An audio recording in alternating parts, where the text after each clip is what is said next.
Hello there and welcome to the third edition of the Conspiracy Chicks. We're going to take a look at the topics that you, the members, have all been talking about. That's right, in this week's show we're going to cover a variety of subjects that have been buzzing around the boards this week. Can you believe it's our third beta show already? Well, at least we lost the construction guys now. Oh, I know, those guys were noisy. It's been fun, but anyways, let's get down to business and get the show on the road. Hey everybody, I'm going to bring you a topic that has been rocking the UK over the past weeks. Raoul Moat became the most wanted man in England and the most hunted. Raoul was released from prison and went on a shooting rampage where he believed his partner was having an affair with a police officer. This led to the hunted man shooting his girlfriend and killing her new lover before driving off and hiding out. All the time communicating with police, telling them that it was not over and it would lead to more killings. This led to days of media blackouts in a town where they believed he was staying, basically locked down. Anyways, for more ins and outs on this story, check out the thread on abovestopsecret.com named SAS Man or SAS Join Hunt for a killer who taunted police for 5 days by the member Kevin Unknown, with over 277 replies and over 10 flags. But what I want to focus on here is something here that kind of perplexed me on the whole matter. One, the media who seem to be rubbing their hands with glee on the whole situation. Yes, I know it was a big story, but I believe they went too far. And also the fact that many of the public were rooting for this man not to be caught. A very strange psychological happening I feel was witnessed here. People began to sympathise with this man, classing him as a legend. People created Facebook pages and Twitter pages in support for Moat. Many feel that he was hard done by and themselves blame the police and the other authorities. A man gone crazy and left to his own devices. Many feel that this did not need to happen, and in some way Raoul Moat was not fully responsible for his own actions.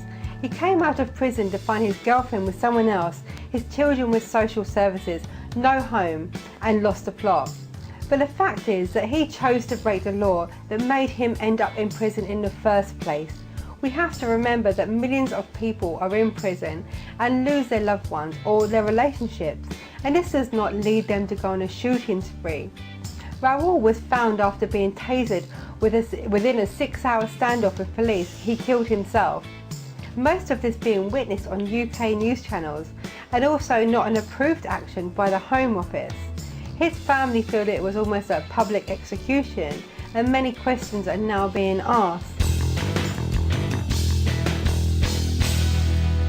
AI declares conspiring to take over the world is a very important task, according to a find by ATS member Harry Turtle, originally submitted on July 16, 2010, and currently at 38 flags and 137 replies.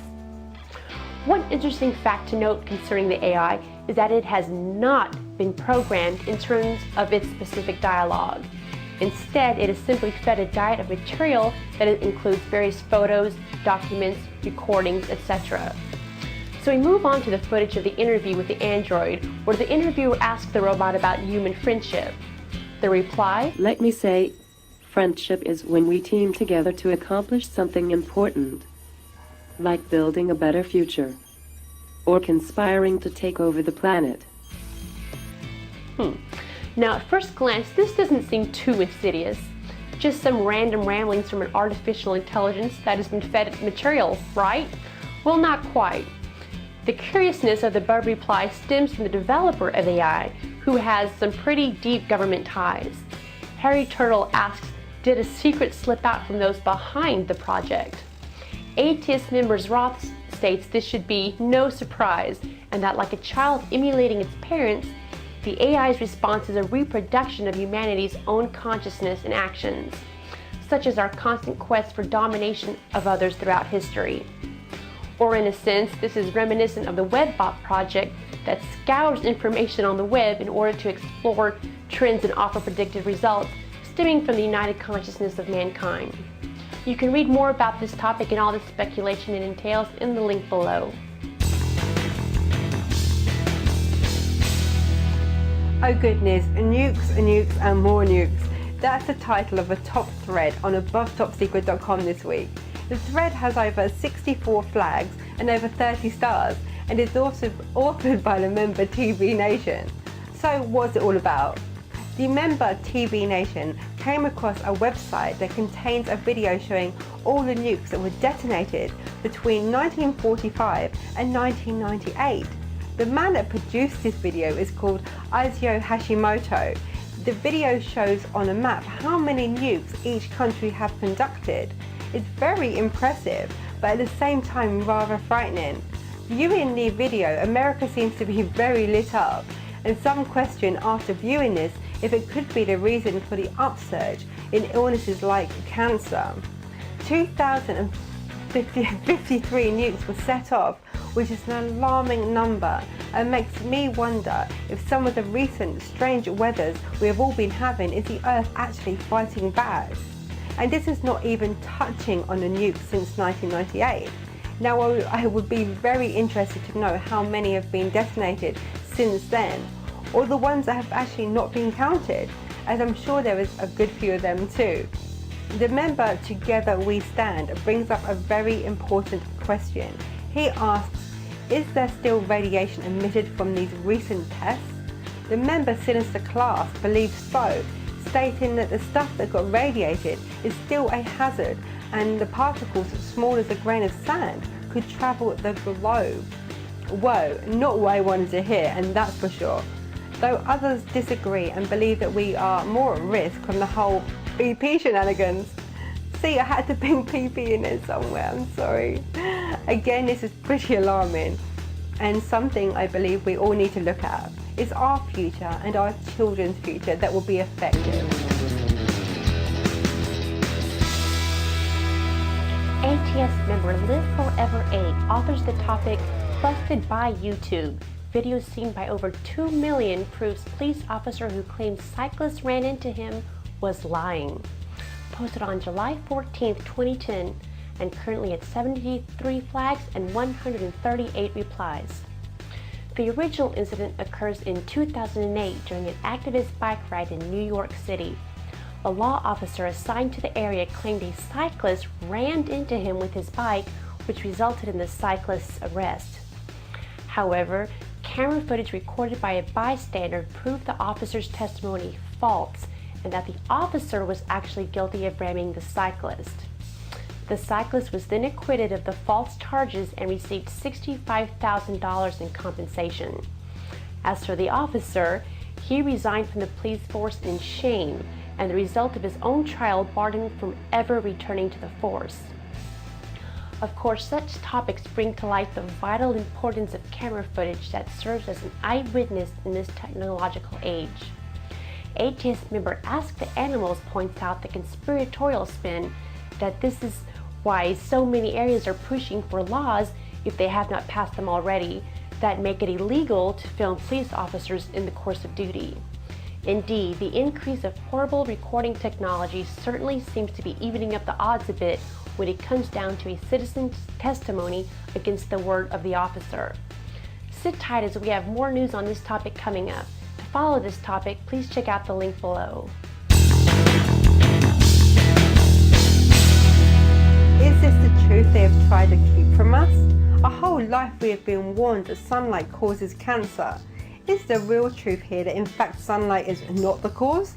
Can sunlight actually help protect us against such a disease? I don't know, but it certainly made my ears perk up. It's thought that the real criminal here is sunblocks that we are all using. However, the natural organic ones are thought to be okay. But as most of us know, they're very scarce in most shops. It's a worrying thought, as mostly everything we buy and put on our skins are soaked up into our bloodstream. Is there any way to this? Can the sunscreen itself speed up the whole process? One thing for sure is I'm not willing to throw the whole sun causing cancer issue right out the window.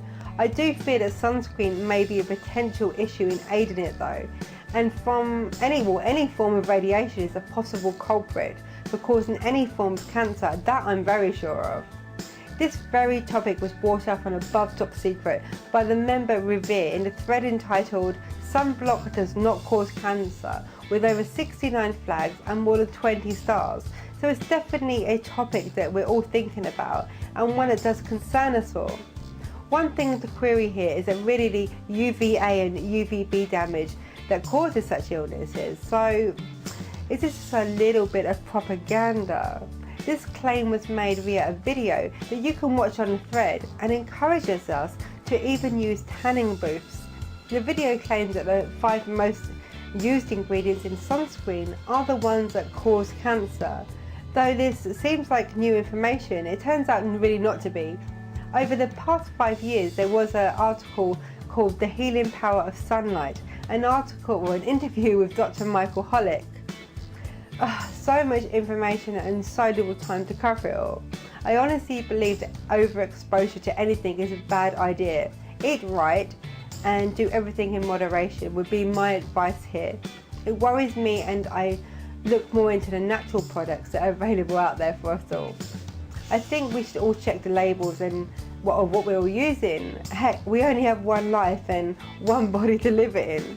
Let's not forget that even if the sun is not the culprit here for cancer, as being claimed, it's still harmful, and as you all know, can cause terrible burns. It's summer, the weather is hot, and we're all going to be out there getting our tans. By all means, make sure you are protected. The video does hold some merit, but as with anything, check it out for yourself and make your own judgment based on what you find. Everyone seems to have an opinion here. Some rubbish it, but the majority believe that they're onto something. Profits before people? Who knows?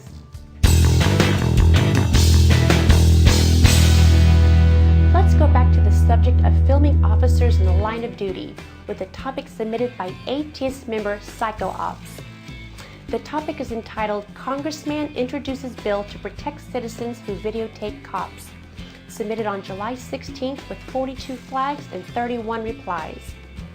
As we touched on earlier, there has been a battle against the rights of citizens when it comes to videotaping officers.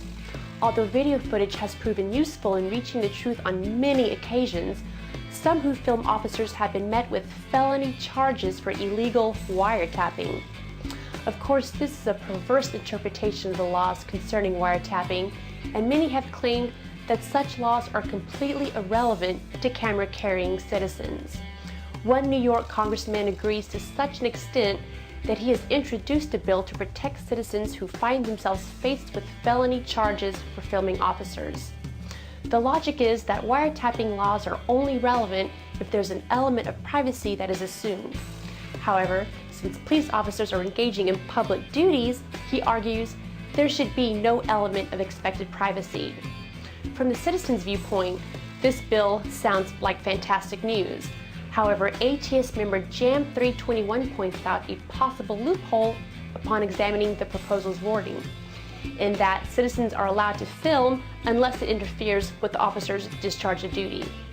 Of course, that begs the question, what is to stop an officer from demanding filming be ceased because he or she claims it is a distraction?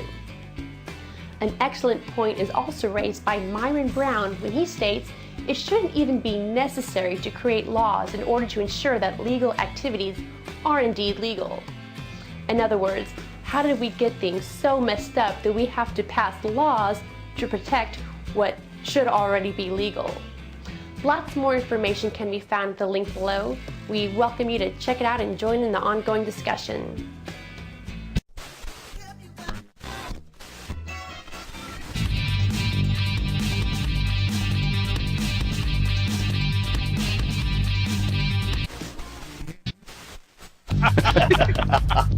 I'm here inside this UFO, and they're starting to blow me up. Don't tell him anything, but I can see everything before he's going to say it. The skeptic's epic fail. Depression is merely anger without enthusiasm. I don't endorse this at all. I mean, these guys are nuts. Thus concludes our third and final pilot show for the Conspiracy Chicks. Much thanks to all the members of AboveTopSecret.com for your feedback as we worked out the kinks on our way to creating a new way to highlight the topics that are important to you. Because without you, we wouldn't really have much to talk about now, would we?